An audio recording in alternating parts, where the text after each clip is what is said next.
Closes its doors in Off the Menu, The Last Days of Chasen. And a young woman masquerades as a soldier in Mulan.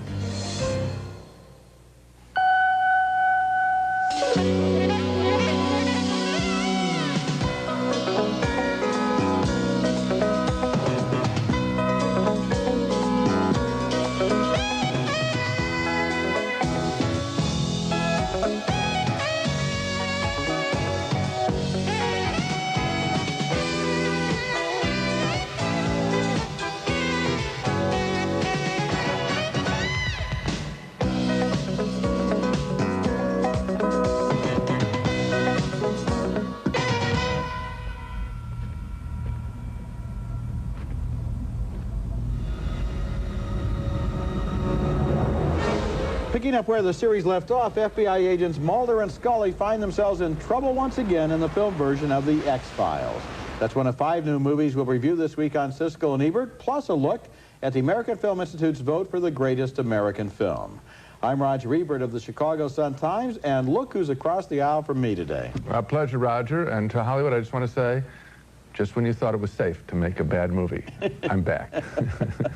Let's go for it. I'm Gene Siskel of the Chicago Tribune. Our first movie is The X-Files, the feature film treatment of the 5-year hit TV show, which, just for the record, I have never seen and thus cannot offer any comparative analysis. But maybe this is relevant.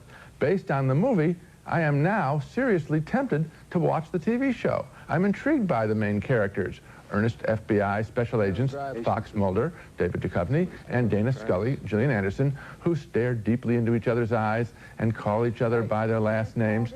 Their dynamic is that they are obviously made for each other, but need to straighten out their individual lives before they can relate to anyone else. They make a good team because in a lesser screenplay, I think they would just constantly bicker. Here, they have something to do. They investigate a bomb threat. And if we don't act in accordance with that data, if you ignore it as we have done, the chances are great that if there actually is a bomb, we might not find it. Lives could be lost. Mulder. Mulder. Oh. Jesus, Mulder. Whatever happened to playing a hunch, Scully? After the bombing, FBI boss Mitch Pileggi warns Mulder that someone will have to take the blame. If they want somebody to blame, they can blame me. Agent Scully doesn't deserve this. She's in there right now saying the same thing about you. It turns out that Mulder and Scully have their work cut out for them. Save mankind from a plot to destroy it through biological warfare prepared by an alien life form. Martin Landau plays a doctor who claims to have known Mulder's father, and he warns him about the plot. They've been working on this for 50 years.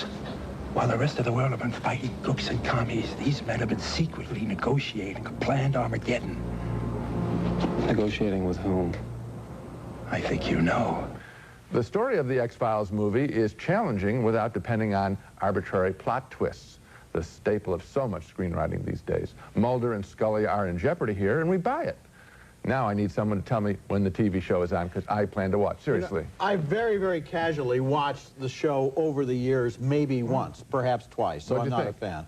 I like the movie. I enjoyed the movie, and one of the things I enjoyed about it was the fact that I was totally confused at the end. As nearly as I can tell, mankind is at the same position at the end of this movie that it was at the beginning. Everything has gone around in a circle, leaving everything set up for the fall series to continue. And that was okay with me because the movie was all form and spectacle and relationship and special effects and astonishing developments. And it was just all kind of like an exercise in these materials without really explaining or settling much of anything. But I thought it was a really layered story, and I got into it. I mean, you know, somebody had really worked on this. This was not a pro forma exercise in, you know, there's terror out there and we'll knock it down. I agree. I agree with the fact that there are layers. What's interesting is that all the layers don't connect.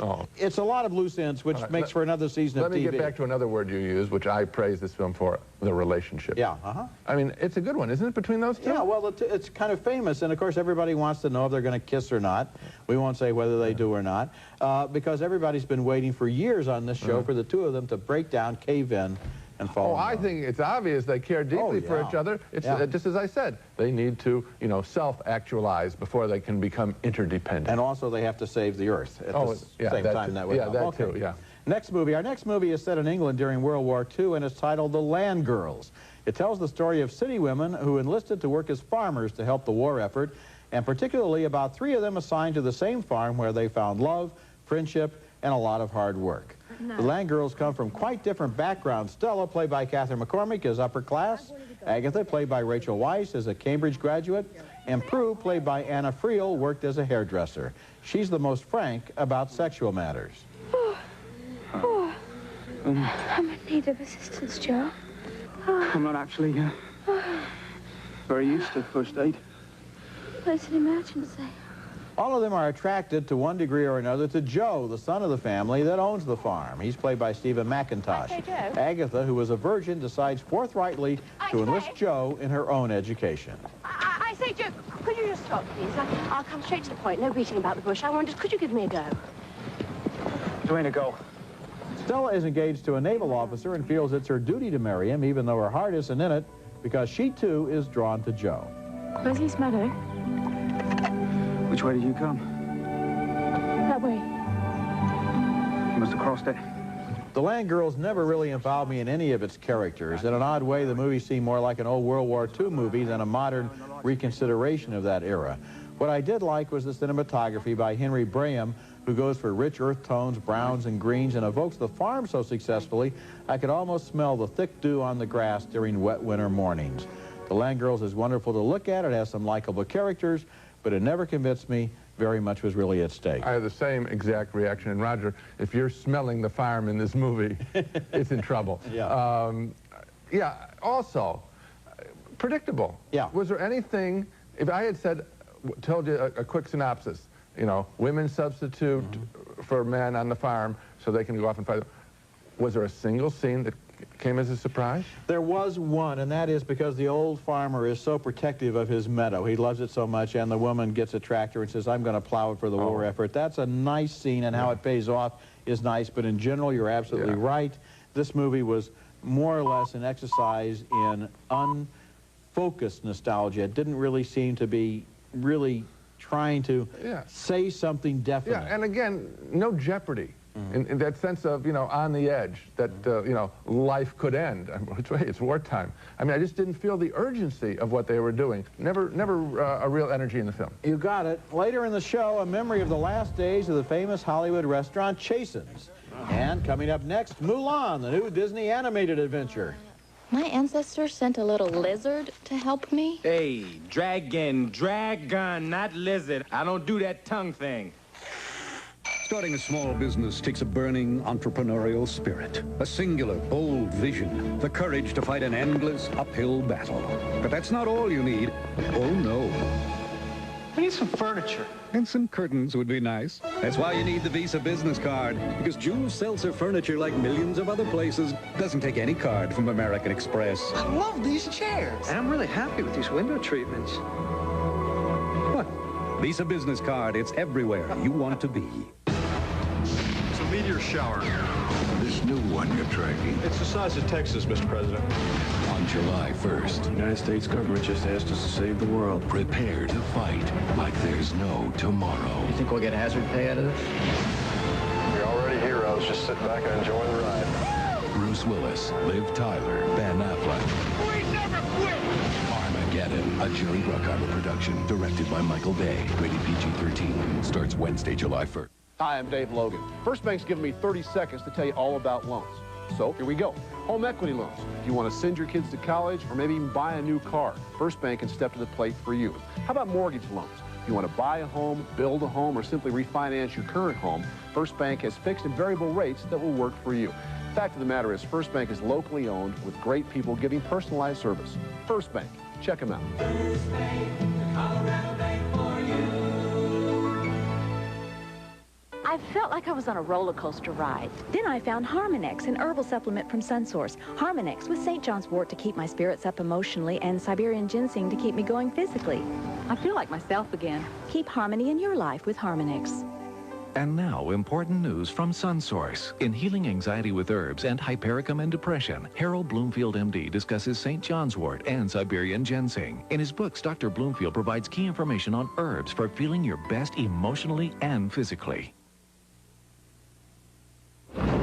By order of the Emperor, one man from every family must serve in the Imperial Army.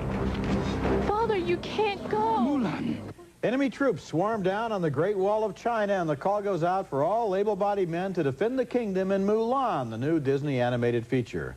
But the teenage girl named Mulan doesn't want her old and ailing father to go to war, so she plays a trick. She cuts off her hair, disguises herself as a boy, and goes off to volunteer in his place.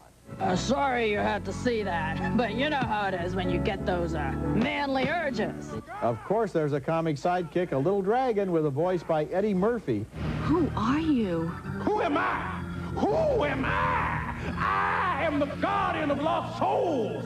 I am the powerful, the pleasurable, the indestructible Mushu.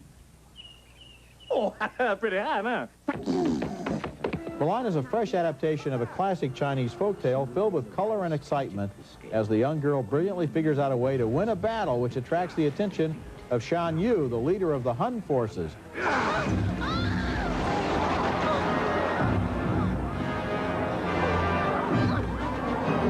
Mulan is one of the very best recent Disney animated adventures, original, fresh, great to look at, and with a story that reaches a little more and takes bigger chances than is usually the case.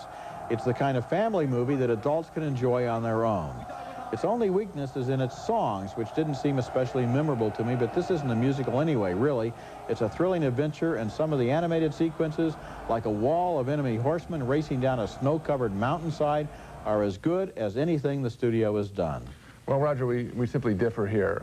Comparing it to other recent Disney animated features featuring young women as the center of the film, I think this really comes up short compared with Ariel in The Little Mermaid, her story, Belle in Beauty and the Beast. I did not get behind this one at all. And Pocahontas, too. I think that the thing here is that she is freestanding. She is the person who, out of her own will and her own imagination, controls her own destiny. She's not just trying to, you know, go along with the team as they are in the other pictures. Well, I think she's the most independent Disney heroine I've seen. Well, actually, I think all three of those young women in the other features were quite independent. They were not going along. One didn't want to be a mermaid, if you recall. She wanted to be human, basically. Yeah, she wasn't going along. Nevertheless.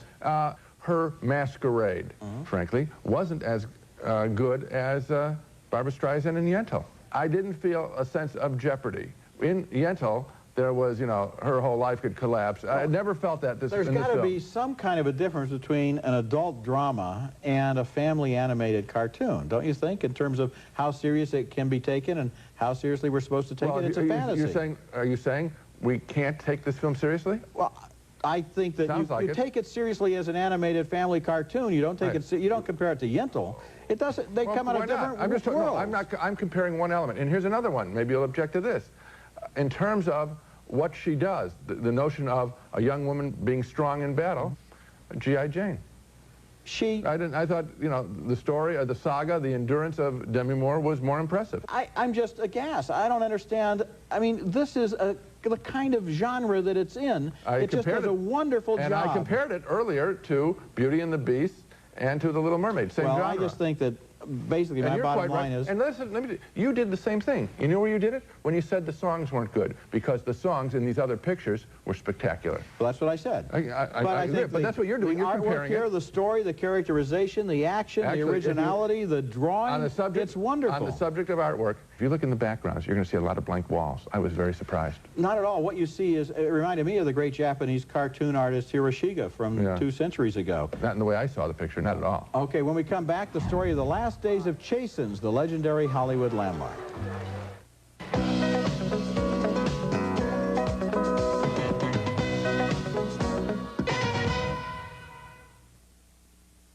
This is a 7 Doppler Max update.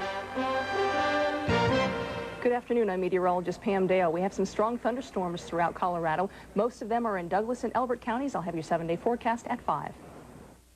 Buskers. What in the world are buskers? Masterful street entertainers of extraordinary talent who perform amazing feats and astounding tricks to the delight and pleasure of spectators. The U.S. West Busker Fest, brought to you by 7 News. It's the most family fun you can have for free. Hi, I'm Mike Naughton, your Aurora Ford dealer with the biggest sale of the year on the hottest selling sport utility, the Ford Expedition. I made a special purchase of 80 of them, and I'm hitting them all with the lowest prices in Colorado. Just $2.99 a month gets you a loaded XLT 4x4 with captain's chairs, dual air, 3rd row seat, and all the popular items. Just $2.99 a month, put you in a loaded 98 Expedition, while 80 of them last, only here at Mike Naughton Ford. In Aurora, Colorado, or nationwide, call 1-800-BIG-MIKE. Did you know that now is the best time to order Prime Star satellite TV? That's good. Call 1-800-Prime Star and you'll get installation for only $99. That's good. You'll also get a free month of our Prime Value package and multi-channel HBO, plus our Prime Finder remote control. Push one button to find all the movie channels, one for sports, and so on. Hey, that's really good. At $99, it's the best deal from here to the moon. But it ends soon, so call 1-800-Prime Star now. Prime Star, it's that good. Stop by an authorized Prime Star retailer for details. This is the place that has nurtured just about every creative person in the film industry, every political entity, both on the way up and those addressed Mr. President. Sooner or later, everyone seemed to come to Chasen's, the famed Hollywood restaurant where deals were sealed, gossip was wholesaled, and romances began and ended. Hollywood royalty rubbed shoulders with real royalty and presidents for a menu that appealed to carnivores. Chili, beef bones, and hobo steaks flamed at tableside. And then the party ended in 1995 when Chasen's closed after being sold to a mall developer. Off the menu, The Last Days of Chasen's is an evocative documentary that records the passing not only of a restaurant, but of a Hollywood era. The co-directors are Sherry Springer-Berman and Robert Pulcini. As soon as you announce that you're closing Chasen's, now you're busy every night. I said, well, let me tell you, the only way I can put it to you is when you're sick, nobody call you. But when you die, everybody come to the funeral.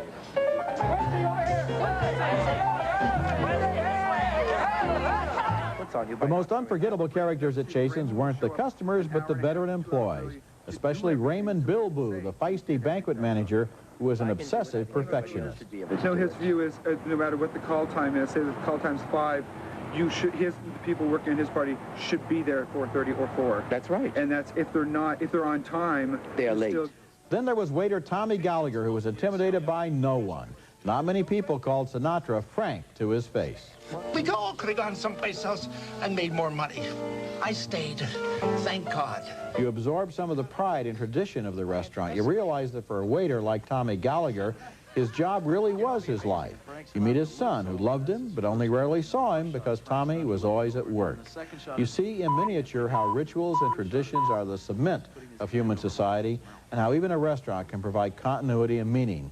By the end of the movie, you're amazed by how deeply you've been touched. Oh, I thought this was a terrific job. And again, think about the standard way of telling the story of the closing of a restaurant. You show the restaurant, maybe some of the famous people who ate there, and you have the scene where, you know, the mean money man explains why, for financial reasons, it must be closed, and then the final dinner, and, you know, the exterior shot lights out. Well, but these directors did something, as you've mentioned, totally different. They found something fresh to go at the employees and tell their stories. What a wonderful idea. It humanizes this experience. It stands for all employment, all work. They've made a universal story out of something that normally would have been just, you know, a little bit of showbiz. They made the staff into the stars. Exactly right. And the stars into the supporting cast. You got it. If you were there every night, sure, Jimmy Stewart comes in, Frank Sinatra comes in, and then they go home. But you're there again tomorrow night, and this is your turf, your territory, and your pride is involved. There was only one thing they left out that I thought a documentarian would have included, the recipe for the chili. Yeah, well, I'll give you my chili recipe, and that's also very good. Oh. When we come back, the Oscar nominee Beyond Silence about the hearing daughter of deaf parents.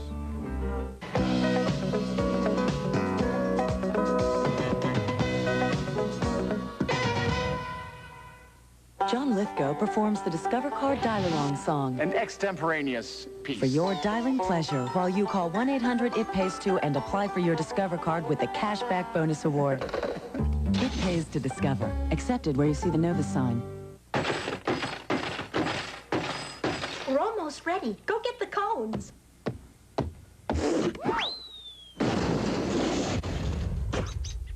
Your favorite, Roughage. Don't put up with over-frozen ice cream. Maytag's exclusive new dual-cool refrigerator keeps its cool, so you can keep yours. Another great idea from Maytag, the dependability people. Heartburn at this hour is a nightmare, but the minute I take Malox, I know help is on the way. 1 minute Malox. Malox goes to work on stomach acid in 1 minute. Pepsid AC could take over 45 minutes to affect acid, so count on 1 minute Malox. Our next film is Beyond Silence, which is an Oscar nominee this year for Best Foreign Film. It's about a young girl named Lara who grows up loving her parents, who are both deaf. All families have their problems, their resentments, and unhappiness, and this one is no exception. When it's time for the daughter to go out on her own, her possessive father finds that hard to accept. And here's a scene from midway in the film as the young woman, who can hear, discusses the sound of snow with her father. Wenn Schnee liegt, ist alles viel leiser.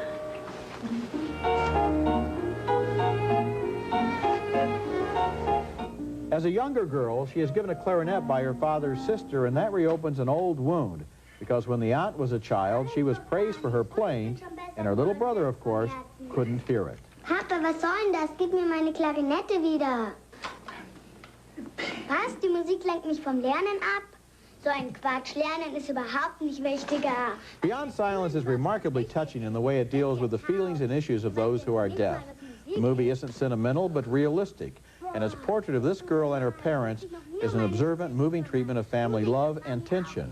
One interesting thing, everything in the movie is subtitled, not just the spoken dialogue and the sign language, but also the sounds and the musical lyrics. Well, I wasn't really knocked out by the picture, as you seem to have been. I think it's because the conflicts which occupy the bulk of the movie seem to be forced. One of my daughters has a great line. She says, "I knew they were going to fall in love, Dad, because they were arguing so much at the beginning of the movie." And here, it's just felt, again, forced conflict between the father and the daughter. Well, the father has been wounded. I mean, first his sister punishes him by playing the clarinet. Then she gives a clarinet to his daughter. So it's like repeating this wound in a second generation of the family. And that's very real. Also, just all the little details of how she translates for her parents, how when she goes to that PTA conference, she doesn't really translate all the negative things that the teacher is saying about her. I just loved every single way that the story was built up. I guess what I'm asking for is a little more love, a little more happiness in this story. It just seemed to me needlessly conflicted. When we come back, our video pick of the week, a look at the film which was just named the greatest American movie of all time by the American Film Institute. Now on video. I don't want to die. The beginning won't prepare you. I'm watching you for the end. Bill Pullman, Andy McDowell, Gabriel Byrne in one of the year's top 5 films, The End of Violence, a Wim Wenders film, rented tonight only on video. What's this, Dad? 10-10-3-2-1? Oh, that 10-3-2-1 has changed to 10-10-3-2-1, but you still get the same great savings. Still saves 50% off every call over 20 minutes? Right. Calling Romeo in New York is only $2.80 with 10-10-3-2-1. It's $5.60 with AT&T. Does it save all the time? Sunday, Tuesday, any day. Just dial 10-10-3-2-1, then 1 and the number. Easy. Easier than laying off this stuff. 10-10-3-2-1. New number, same great savings. In hospitals, speed counts. So when patients get heartburn, they get 1 minute Malox. It goes to work on stomach acid in 1 minute. Pepsid AC could take over 45 minutes to affect acid. Hospitals trust Malox. Shouldn't you? Count on 1 minute Malox. American Furniture Warehouse and Simmons have teamed up to bring you the Great American Mattress Sale. There's only one way an event like this could take place, and that's with the support of every salesperson, warehouse worker, delivery driver, and office person. We have over 3,000 Simmons beds in stock, a 2.5-hour delivery window, and a 60-day comfort guarantee. It takes planning and teamwork to bring you an event like this, and with support like this, you know you're getting the best mattress at the best possible price. Yay! Here's Johnny. Here's Johnny. The John Elway dealerships are Denver's used car and truck headquarters, with hundreds of top-quality used cars and trucks, many with warranties up to 100,000 miles. We treat our used cars like our new cars. And right now, during our 7th anniversary sale, every used car is priced to move. If it's got 4 wheels and a badge, it's on sale. At John Elway Toyota and Nissan, just east of I-25 on Arapahoe Road, and John Elway Ford in the heart of the city on Colfax in Colorado. Thanks. Gotta go. Siskel and Ebert's Video Pick of the Week is brought to you by Nestle Raisinets. At the movies or at home, Raisinets. The American Film Institute, a very good organization that helps to preserve our American film heritage. has been involved in a project to select the 100 greatest American films of all time. They started with 400 finalists, then they asked the Blue Ribbon panel to vote on them, and last Tuesday they announced the winners. And it was an upset, I guess. But top of the list went to Orson Welles' 1941 masterpiece, Citizen Kane. Now, Kane is routinely voted the greatest of all films in polls of cinema insiders, but I thought perhaps the larger pool of AFI voters might go for Gone with the Wind. Not at all. They embraced Welles' story of a media tycoon named Charles Foster Kane, whose newspaper, radio, and magazine empire dominates the news. Mr. Thatcher is one of our most devoted readers. He knows what's wrong with every copy of the Enquirer since I took over. Read the cable. Girls delightful in Cuba, stop. Could send you prose poems about scenery, but don't feel right spending your money. Stop. There is no war in Cuba. Signed, Wheeler. Any answer? Yes, dear Wheeler, you provide the prose poems. I'll provide the war. The runners-up to Kane were Casablanca, The Godfather, Gone with the Wind, and Lawrence of Arabia. Video stores will be featuring many of the winning titles in the weeks to come, and you can't go wrong in renting them. Were you surprised that Kane won? Not at all, Roger. I mean, that is the official answer to the question. It's become that over the years, you know, what's the greatest film of all time? And I like the film being called the greatest American film. Actually, the original title of the film was The American. That's right. And Kane's life, I've always thought, and its potential stood for America and the American experience, which is he had everything. And what do you do with it? What do you do with power?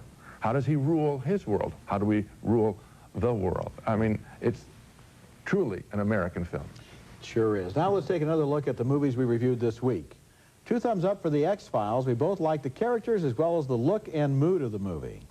2 thumbs down for The Land Girls, the wonderfully photographed but listless slice of British wartime life.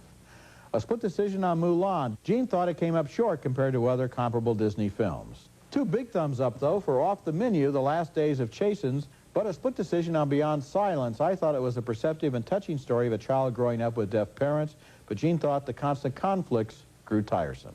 Remember, you can hear our reviews on the web at Siskel-Ebert.com. Next week, we'll be back with reviews of more new movies, including Dr. Dolittle, starring Eddie Murphy as the man who can talk to the animals. Hey, honey. Who's this?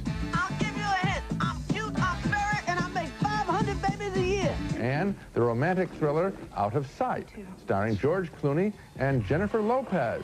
That's next week, and until then, the balcony is closed, and it's great to be back.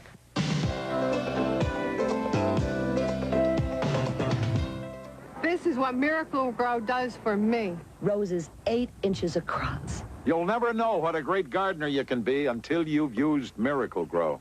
The toothbrush in a tablet. It's Yow, the sugar-free, plaque-fighting breath freshener. Yow works the same way as an eraser. It safely removes coffee, tea, and tobacco stains without bleach or harsh chemicals. At First Plus, we'll beat any deal. Hey, if you're a homeowner, bring us your best deal on a fixed rate, $125, no equity loan. And we'll beat it. Call 1-800-510-PLUS.